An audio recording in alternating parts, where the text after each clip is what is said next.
أعوذ بالله من الشيطان الرجيم بسم الله الرحمن الرحيم سورة البقرہ آیت نمبر 56۔ ثم بعثناكم من بعد موتكم لعلكم تشكرون۔ ترجمہ، پھر ہم نے تمہیں تمہارے مرنے کے بعد دوسری زندگی دی تاکہ تم شکر گزار بنو۔ تفسیر۔ جب حضرت موسیٰ علیہ السلام کوہ طور سے تورات لے کر تشریف لائے تو بنی اسرائیل نے ان سے کہا کہ ہمیں کیسے یقین آئے کہ واقعی اللہ نے ہمیں اس کتاب پر عمل کرنے کا حکم دیا ہے۔ شروع میں ان پر حجت تمام کرنے کے لیے انہیں اللہ تعالیٰ نے براہ راست خطاب فرما کر تورات پر عمل کا حکم دیا، مگر وہ کہنے لگے کہ جب تک ہم اللہ تعالیٰ کو آنکھوں سے نہ دیکھ لیں گے ہمیں یقین نہ آئے گا۔ ان کے اس گستاخانہ طرز عمل پر ایک بجلی کے کڑکے نے انہیں آ گھیرا اور وہ بعض روایات کے مطابق مر گئے اور بعض کے مطابق بے ہوش ہو گئے۔ پھر اللہ تعالیٰ نے انہیں دوبارہ زندگی دی۔ آیت نمبر 57۔ وَظَلَّلْنَا عَلَيْكُمُ الْغَمَامَ وَأَنزَلْنَا عَلَيْكُمُ الْمَنَّ وَالسَّلْوَىٰ كُلُوا مِن طَيِّبَاتِ مَا رَزَقْنَاكُمْ وَمَا ظَلَمُونَا وَلَكِن كَانُوا أَنفُسَهُمْ يَظْلِمُونَ۔ ترجمہ، اور ہم نے تم کو بادل کا سایہ عطا کیا اور تم پر من و سلوہ نازل کیا اور کہا کہ جو پاکیزہ رزق ہم نے تمہیں بخشا ہے شوق سے کھاؤ، اور یہ نافرمانیاں کر کے انہوں نے ہمارا کچھ نہیں بگاڑا بلکہ وہ خود اپنی جانوں پر ہی ظلم کرتے رہے۔ تفسیر۔ جیسا کہ سورہ مائدہ میں آئے گا، بنی اسرائیل نے جہاد کے ایک حکم کی نافرمانی کی تھی جس کی پاداش میں انہیں صحرائے سینا میں مقید کر دیا گیا تھا، لیکن اس سزا یابی کے دوران بھی اللہ تعالیٰ نے انہیں جن نعمتوں سے نوازا یہاں ان کا ذکر ہو رہا ہے۔ صحرا میں چونکہ کوئی چھت ان کے سروں پر نہیں تھی، اس لیے ان کو دھوپ کی تمازت سے بچانے کے لیے اللہ تعالیٰ نے یہ انتظام فرمایا کہ ایک بادل ان پر مسلسل سایہ کیے رہتا تھا۔ اسی صحرا میں جہاں کوئی غذا دستیاب نہیں تھی، اللہ تعالیٰ نے غیب سے من و سلوہ کی شکل میں انہیں بہترین خوراک مہیا فرمائی۔ بعض روایات کے مطابق من سے مراد ترنجبین ہے جو اس علاقے میں افراد سے پیدا کر دی گئی تھی، اور سلوہ سے مراد بٹیریں ہیں جو بنی اسرائیل کی قیام گاہوں کے آس پاس کثرت سے منڈلاتی رہتی، اور کوئی انہیں پکڑنا چاہتا تو وہ بالکل مزاحمت نہیں کرتی تھی۔ بنی اسرائیل نے ان تمام نعمتوں کی بری طرح ناقدری کی اور اس طرح خود اپنی جانوں پر ظلم کیا۔ آیت نمبر 58۔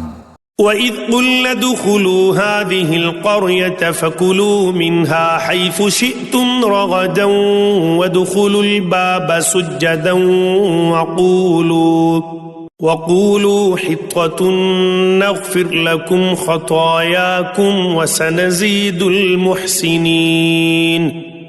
ترجمہ، اور وہ وقت بھی یاد کرو جب ہم نے کہا تھا کہ اس بستی میں داخل ہو جاؤ اور اس میں جہاں سے چاہو جی بھر کر کھاؤ، اور بستی کے دروازے میں جھکے سروں کے ساتھ داخل ہونا اور یہ کہتے جانا کہ یا اللہ ہم آپ کی بخشش کے طلبگار ہیں، اس طرح ہم تمہاری خطائیں معاف کر دیں گے اور نیکی کرنے والوں کو اور زیادہ ثواب بھی دیں گے۔ تفسیر۔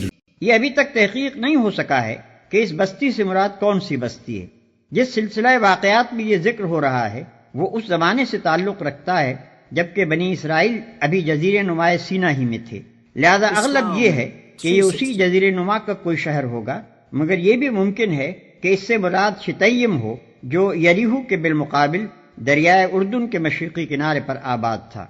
بائبل کا بیان ہے کہ اس شہر کو بنی اسرائیل نے حضرت موسیٰ کی زندگی کے اخیر زمانے میں فتح کیا اور وہاں بڑی بدکاریاں کی، جن کے نتیجے میں خدا نے ان پر وبا بھیجی اور 24,000 آدمی ہلاک کر دیے۔ یعنی حکم یہ تھا کہ جابر و ظالم فاتحوں کی طرح اکڑتے ہوئے نہ گھسنا بلکہ خدا ترسوں کی طرح منکسرانہ شان سے داخل ہونا، جیسے محمد صلی اللہ علیہ وسلم فتح مکہ کے موقع پر مکہ میں داخل ہوئے۔ اور حطتن کے دو مطلب ہو سکتے ہیں، ایک یہ کہ خدا سے اپنی خطاؤں کی معافی مانگتے ہوئے جانا، دوسرے یہ کہ لوٹ مار اور قتل عام کے بجائے بستی کے باشندوں میں درگزر اور عام معافی کا اعلان کرتے جانا۔ آیت نمبر 59۔ فبدل الذين ظلموا قولا غير الذي قيل لهم فأنزلنا على الذين ظلموا رجزا من السماء بما كانوا يفسقون. ترجمہ مگر ہوا یہ کہ جو بات ان سے کہی گئی تھی ظالموں نے اسے بدل کر ایک اور بات بنا لی. نتیجہ یہ کہ جو نافرمانیاں وہ کرتے آ رہے تھے ہم نے ان کی سزا میں ان ظالموں پر آسمان سے عذاب نازل کیا.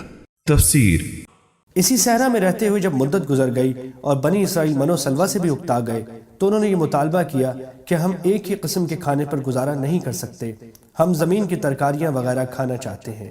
ان کا یہ مطالبہ آگے آیت 61 میں آ رہا ہے. اس موقع پر ان کی خواہش بھی پوری کی گئی اور یہ اعلان فرمایا گیا کہ اب تمہیں صحرا کی خاک چھاننے سے نجات دی جاتی ہے. سامنے ایک شہر ہے، اس میں چلے جاؤ، لیکن اپنے گناہوں پر ندامت کے اظہار کے طور پر سر جھکائے ہوئے اور معافی مانگتے ہوئے شہر میں داخل ہو. وہاں اپنی رغبت کے مطابق جو حلال غذا چاہو کھا سکو گے. لیکن ان ظالموں نے پھر ضد کا مظاہرہ کیا.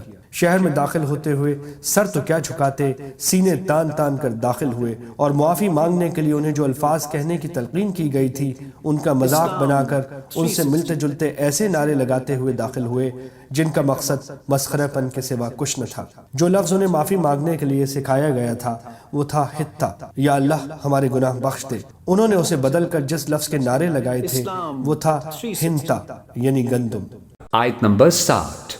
وَإِذِ اسْتَسْقَى مُوسَى لِقَوْمِهِ فَقُلْنَا اضْرِب بِّعَصَاكَ الْحَجَرَ فَانفَجَرَتْ مِنْهُ 12 عَيْنًا قَدْ عَلِمَ كُلُّ أُنَاسٍ مَّشْرَبَهُمْ كُلُوا وَاشْرَبُوا مِن رِّزْقِ اللَّهِ وَلَا تَعْثَوْا فِي الْأَرْضِ مُفْسِدِينَ. ترجمہ اور وہ وقت بھی یاد کرو جب موسیٰ نے اپنی قوم کے لیے پانی مانگا تو ہم نے کہا اپنی لاٹھی پتھر پر مارو، چنانچہ اس پتھر سے 12 چشمے پھوٹ نکلے.